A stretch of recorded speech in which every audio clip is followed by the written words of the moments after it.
Forni. Travelling cremation, drawn by a four-wheel drive vehicle. Choose a site of thine. Guidon 17, in Cannes, France. Of the 24 chapters, this is the chapter 10, Heart, Mind, Love, Duty, and the third element, when we are in a dilemma because of the duality of the world. Symbolic language of myths and kvæði, allegory and Godspells. I'm telling you one thing, we are Ginnungagab. We are the great void, the womb of the universe, the fullness, truth, eternity, reality, divinity. Odin given to Odin, myself given to myself. Óðsmál, visa 138 and on. Gnóthisu auton, know thyself, which is gained only by being pure consciousness. At Kurukshetra, Krishna, Bhagavan, and Arjun, the Bhagavad Gita. Dost thou know the reason for and the cause of Arjuna not being able to hold Gandiva? In stanza 24 of the first chapter, Rishikesha, Lord Krishna, having drawn up the magnificent chariot between the two armies, in first chapter, stanza 25, says, Partha, Arjun, vocative, behold these Kurus gathered together. Many translators, or perhaps and commentators, have missed this out. These were the first words of Krishna on the battlefield. So Arjuna opened his eyes not only to duty as a Kshatriya, but also to his heart, his love. His heart refuses the killing of friends and kinsmen. His mind argues it to be his duty to kill when Fenrir has grown as to drive men to greed and evil. Here lies the great wisdom of this work. Heart and mind form a part of the duality in the created world. The greatest archer of all times is unable to hold his bow, Gandiva. This man of exalted consciousness has no solution. He has learned the skill of fighting. He is defending righteousness. He has duties towards others, yet he cannot act.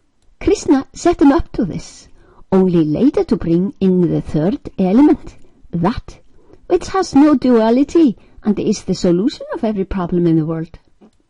The world's greatest spiritual and scientific teacher, Maharishi Mahesh Yogi, on the Bhagavad Gita, a new translation and commentary, chapter 1 to 6, reprinted many times since 1967. When evil has grown too much, Mother Nature can take no more, and she bursts.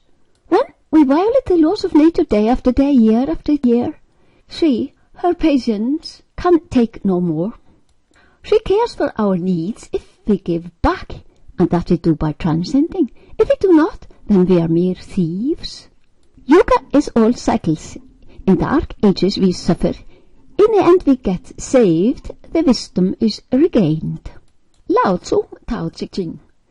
In good times, men know that they are spiritual beings. They practice transcending, perform yaja, know the purpose of human life.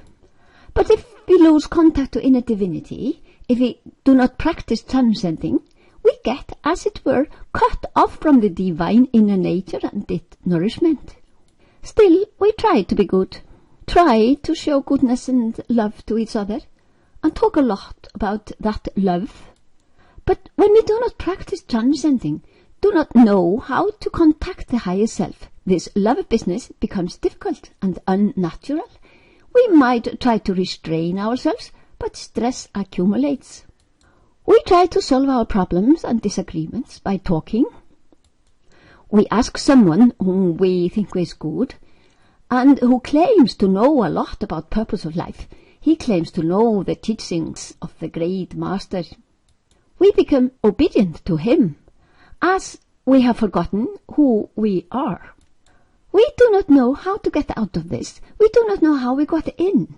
We might not see that we need to do anything, but yet we claim the world to be full of problems, small joys, misery. In these times someone comes. It is not enough to have someone that talks about heaven on earth and heaven after death, whatever that tool is meant for. We have to learn the technique to transcend, to give Odin individuality, to Odin our real self. When it has come to an end of a bad cycle, nature bursts, and we regain spirituality. Someone comes, Smriti Laptaha. We regain memory of what we are. We are going to value in one of our Iur's lifespan as ein herje, Arya, the excellent one. So if you are caught in the duality in the world, such as heart and mind not agreeing on that right action to perform or that right opinion to have, just use the easy technique, bring the element of no duality and no time, the third element, basis of life. Be without the three guna, the all-powerful rulers of the world of duality, every day for a little period of time. This is the advice of Krishna to Arjuna on the battlefield at Kurukshetra. Now is the time in the world to glide into Satyuga. Then Satyam will be our share, but to gain it we have to help. Those on higher stages of consciousness help the whole world. The animals depend on us. Men on lower stages need us to do this, or they will drag the whole world down. So we just do that, become really spiritual beings, not by talking and praying and hoping, but by bringing into life the third element, the Ginholy gap, the field of no duality. We transcend regularly. Fremont, Freiskoði, Sweden, this ship.